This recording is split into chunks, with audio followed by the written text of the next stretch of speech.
This is Doctrine and Covenants, section 89, revelation given through Joseph Smith the prophet at Kirtland, Ohio, February 27th, 1833.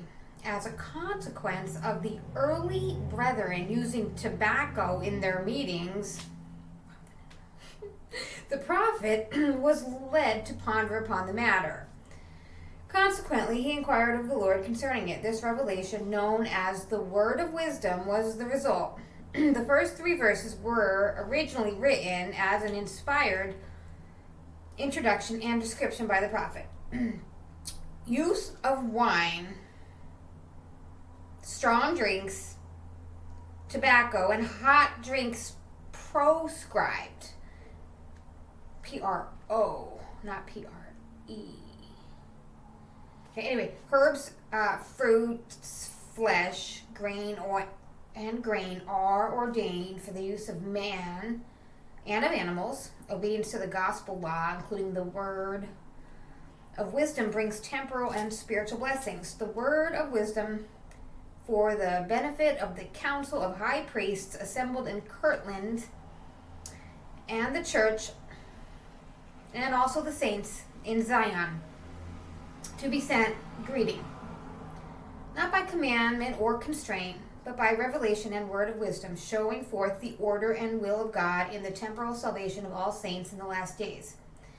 Given for a principle with promise, adapted to the capacity of the weak and the weakest of all saints who are or who can be called saints.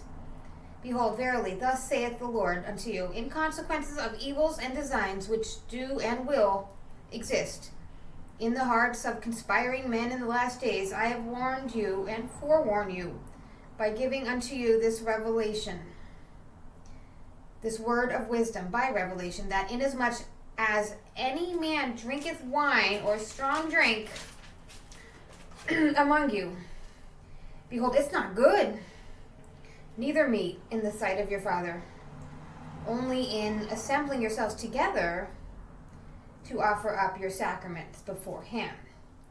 And behold, this wine, this should be wine, yes, pure wine, of the grape, of the vine, and of your own make.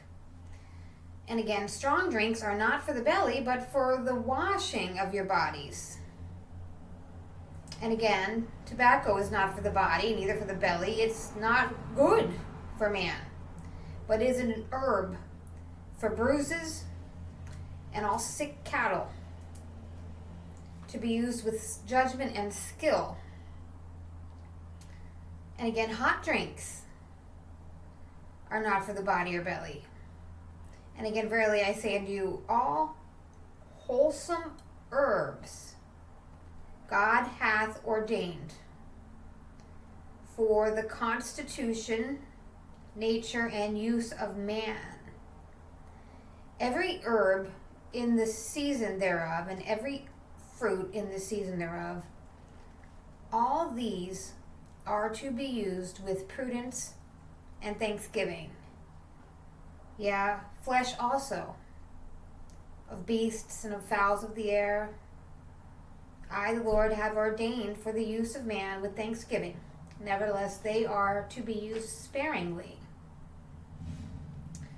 And it is pleasing unto me that they should not be used only in times of winter or of cold or famine. All grain is ordained for the use of man and beasts to be the staff of life, not only for man, but for the beasts of the field, the fowls of the heaven, and all wild animals that run or creep on the earth. And these hath God made for the use of man only in times of famine and excess of hunger. All grain is good for the food of man, also the fruit of the vine, which yieldeth fruit, whether in ground or above ground.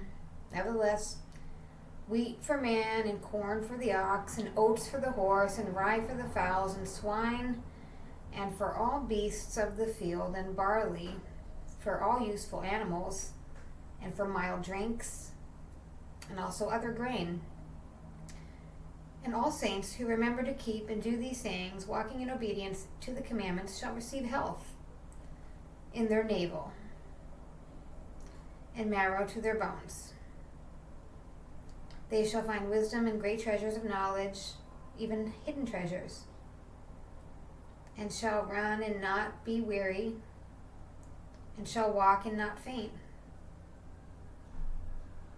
And I, the Lord, give unto them a promise that the destroying angel shall pass by them, as the children of Israel, not slay them.